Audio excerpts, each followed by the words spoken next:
விஜய் எடுக்க போற முடிவை பொறுத்து தான் இருக்கு. ஏன்னா குறைஞ்சபட்சம் 8% 10% வாக்கு வாங்குவார்னு அவரை பிடிக்காதவர்கள் கூட ஒத்துக்கிற மாதிரியான ஒரு சூழல் இருக்கு. எதை பத்தியும் கவலைப்படாம தனக்கு இந்த மந்திரி பதவி வேணும், இந்த துறை வேணும்னு தன்னுடைய சுயநலத்தை பார்க்காம தன் கட்சிக்கே ஆட்சியில பங்கு இல்லைனாலும் பரவாயில்லைன்னு பல நேரங்கள்ல பல துணிச்சலான முடிவுகள், அது சில நேரங்களில் முட்டாள்தனமானது என்று அவருடைய எதிரிகள் விமர்சித்த போதும்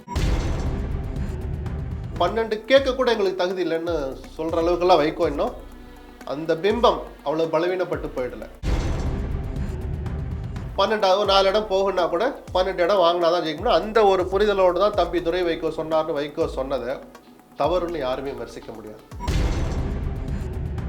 எனக்கு தெரிஞ்சு எந்த அரசியல்வாதியும் தன்னுடைய பதவியை தாமாக விட்டு கொடுக்க மாட்டாங்க. துரைமுருகனும் விதிவிலக்கல்ல. அவர் உடல்நிலை மிக மோசமாக ஒரு என்ன செய்யறோன்னே தெரியல, என்ன பேசுறோன்னே புரியல அப்படின்ற அளவுக்கு பாதிக்காத வரை துரைமுருகன் அந்த பொறுப்புலேருந்து நீக்கணும்னு ஸ்டாலினும் நினைக்க மாட்டார். இந்த பதவி போதுங்கிற மனநிலைக்கு துரைமுருகனும் வரமாட்டார். அரசியலில் எதுவுமே சாத்தியம்தான். இடதுசாரிகளும் பிஜேபியும் சேர மாட்டாங்கிறத தவிர மீது எந்த கருத்தையும் நீங்கள் எந்த நேரம் நடக்குன்னு நம்பலாம். வேற யார் எது சொன்னாலும் நம்பாதீங்க. ஏன்னு சொல்லுங்க, அரசியலில் யாருக்குமே வெட்கம் கிடையாது. தொடர்ச்சியாக பார்க்குறப்போ அடுத்த ஒரு நிகழ்வாக வந்து திமுகவுடைய கூட்டணிகளில் நடந்துட்டு இருக்கு. அதாவது என்ன அப்படின்னா, மதிமுக கட்சி வந்து 12 இடங்கள் 12 தொகுதி ஒதுக்கணும் அப்படின்ற மாதிரி ஒரு தகவலை முன் வச்சிருக்காங்க. அது அவ்வளோ பெரிய குற்றமாக கேட்கறது. எல்லா கட்சிகளுமே கூடுதல் இடங்கள் கேட்கறது வழக்கம்தான். 6லேருந்து அப்படியே டபுளாக கேட்குறாங்களே அப்படின்னு நம்ம ஒரு கணக்கு எடுத்தோன்னா டபுளாக கேட்குறாங்க. அப்படியே மதிமுக வளர்ந்துருச்சு, நியாயம்தான். ஆனால் அந்த மதிமுக வாங்கின 6 எடுத்தோடனே 8 கேட்டு 6 கொடுத்தாங்களா? இல்லை. அப்பயும் அவங்க அதே இடங்கள் தான் கேட்டாங்க. அதோட கூடுதலாக கூட கேட்டிருப்பாங்க. இருக்கிற சூழலை எடுத்து சொல்லி ஸ்டாலின் தன்னுடைய ஆளுமையினால எல்லோரையும் ஒத்துக்க வச்சு எல்லா கட்சிகளுக்கும் 6 அப்படின்ற அந்த அடிப்படையில் கொடுத்தாரு. அதை ஏற்றுக்கிட்டு வந்துட்டாங்க. இப்போ வைகோ 26 இடங்கள் 29 இடங்கள்லாம் வாங்கி போட்டியிட்டவர் தான். அதிமுக அதை விட அதிகமாக இடம் கூட வாங்கி ஒரு போட்டியிட்டார். அந்த வலிமை இன்றைக்கு மதிமுக இல்லைங்கிறது அரசியல் புரிஞ்சவங்களுக்கு புரியும். ஆனால் 12 கேட்க கூட எங்களுக்கு தகுதி இல்லைன்னு சொல்கிற அளவுக்குலாம் வைகோ இன்னும் அந்த பிம்பம் அவ்வளோ பலவீனப்பட்டு போயிடல. நீங்கள் மதவாதத்தை ஒழிக்கணும்னா அந்த மாதிரியான பிம்பங்களும் தோழமையில் அவசியங்கிறது ஸ்டாலினுக்கு புரிஞ்சிருக்கும். 12 கொடுங்கன்னு ரெக்கமெண்ட் பண்ணுற இடத்துல நான் இல்லை. அவர்கள் 12 கேட்டது தவறு இல்லைங்கிறது முதல் பாயிண்ட்டு.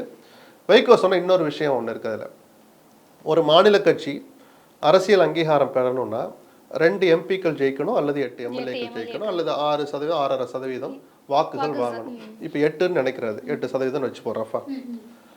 அதில் எது வாய்ப்பு உள்ளது? முதல்ல நடக்க வாய்ப்புள்ள சட்டமன்ற தேர்தல். அப்போ ஒரு 8 எம்எல்ஏ நான் ஜெயிக்கணும்னா 12 4 இடம் போகுன்னா கூட 12 இடம் வாங்கினா தான் ஜெயிக்கணும். அந்த ஒரு புரிதலோடு தான் தம்பி துரை வைகோ சொன்னார்னு வைகோ சொன்னதை தவறுன்னு யாருமே விமர்சிக்க முடியாது.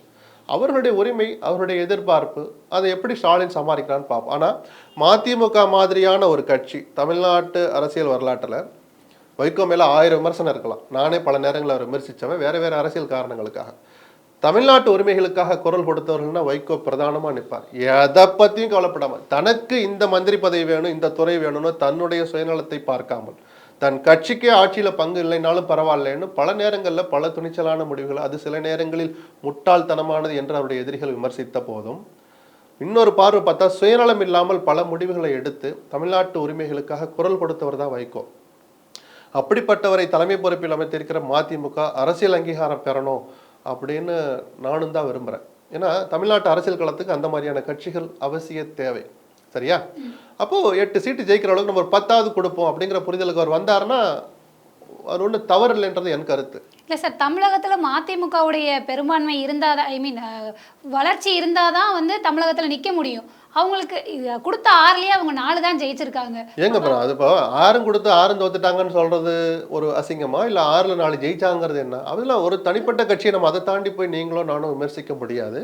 எங்களுக்கு அதனால தான் கொஞ்சம் கூடுதலாக கொடுங்க, சில தோல்விகளை தவிர்த்துட்டா கூட நான் 8 இடம் ஜெயிக்க முடியும், மாநில கட்சி அங்கீகாரம் பெற முடியும்னு அவங்க நினைக்கிறாங்க. ஒரு கட்சிக்குமே அந்த ஆசை இருக்கு. இப்போ விடுதலை சிறுத்தைகள் அங்கீகாரம் வாங்கிட்டாங்க, 2 எம்பி ஜெயிச்சதுனால அவங்க அங்கீகாரம் வாங்கிட்டாங்க. சீமான் 8% வாங்கினாலும் அங்கீகாரம் வாங்கிட்டார். அப்போ மீதமுள்ள கட்சிகளில் வைகோ பிரதானமானவங்கிறத நான் மறுக்கவே மாட்டேன். அதனால அவருடைய எதிர்பார்ப்பை சொல்றார். ஸ்டாலின் எப்படி சமாளிக்கிறார்னு பார்ப்போம். சார், தொடர்ச்சியாக பார்க்குறப்போ திமுகவில் நிகழ்கிற அடுத்த சம்பவமாக என்னன்னு பார்க்குறோம் அப்படின்னா, பொதுச் செயலாளர் துரைமுருகன் அவர்களுடைய வயது மூப்பு காரணமாக ரிட்டையர் ஆகுறாரு.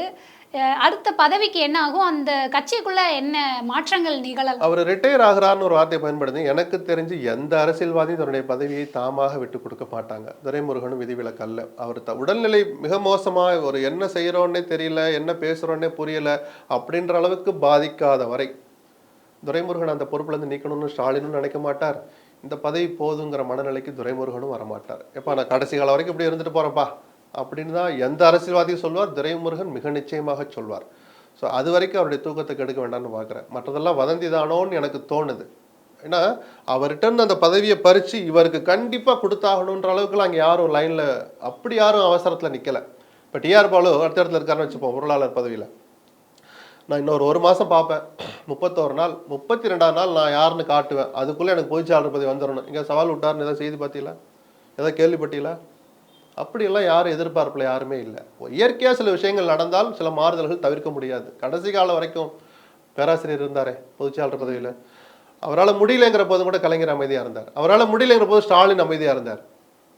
இயற்கையாக சில விஷயங்கள் நடக்கட்டும்னு பார்த்தாங்க. அதனால துரைமுருகனுக்கு அவர் 100 வருஷம் நல்லா இருக்கட்டும் பாவம், அந்த அவருக்கா அது தோணாத வரைக்கும் அல்லது முதுமை அவரை செயல்பட விடாத நிலைக்கு தள்ளுற வரைக்கும் இந்த மாற்றம் வரும்னு எனக்கு தோணலை. சரி, இறுதி கேள்வியா, தமிழகத்துடைய அடுத்த கட்ட அரசியல் பயணம் எப்படி இருக்கும்? எந்த கட்சிக்கு சாதகமாக? அது விஜய் எடுக்க போற முடிவு பொறுத்து தான் இருக்கு. ஏன்னா குறைஞ்சபட்சம் 8லேருந்து 10% வாக்கு வாங்குவார்னு அவரை பிடிக்காதவர்கள் கூட ஒத்துக்கிற மாதிரியான ஒரு சூழல் இருக்கு. குறைஞ்சபட்ச வாக்குகள் அந்த 10% யாரோட வாக்கா இருக்கும் அப்படின்றது ஒன்று.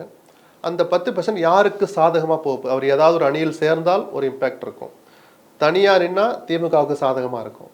அதிமுகவோட சேர்ந்துட்டான்னு வச்சுங்க, திமுகவுடைய தோல்வி நீங்கள் இப்போவே எழுதி வச்சுக்கலாம். அது ஒரு மிகப்பெரிய எழுச்சியை தமிழ்நாட்டில் ஏற்படுத்தும். அதிமுக, விஜய், பிஜேபி இருந்தாலும் பரவாயில்லன்னு ஒரு அணிக்கு வந்துட்டாருன்னா அந்த அணியினுடைய எழுச்சி ரொம்ப வீரியமாக இருக்கும். அப்போ அவங்க கூட்டணி இருக்கும்னு நீங்கள் நினைக்கிறீங்களா சார்? அரசியலில் எதுவுமே சாத்தியம்தான். இடதுசாரிகளும் பிஜேபியும் சேர மாட்டாங்கிறத தவிர மீது எந்த கருத்தையும் நீங்கள் எந்த நேரம் நடக்குன்னு நம்பலாம். வேற யார் எது சொன்னாலும் நம்பாதீங்க. ஏன்னு சொல்லுங்க, அரசியலில் யாருக்குமே வெட்கம் கிடையாது. அப்படியான வரலாறு கொண்டிருக்கா சார் தமிழக? இல்லை, எந்த அரசியலும் அப்படிதான். தமிழ்நாட்டு அரசியல் அதுக்கு விதிவிலக்கல்ல. நன்றி.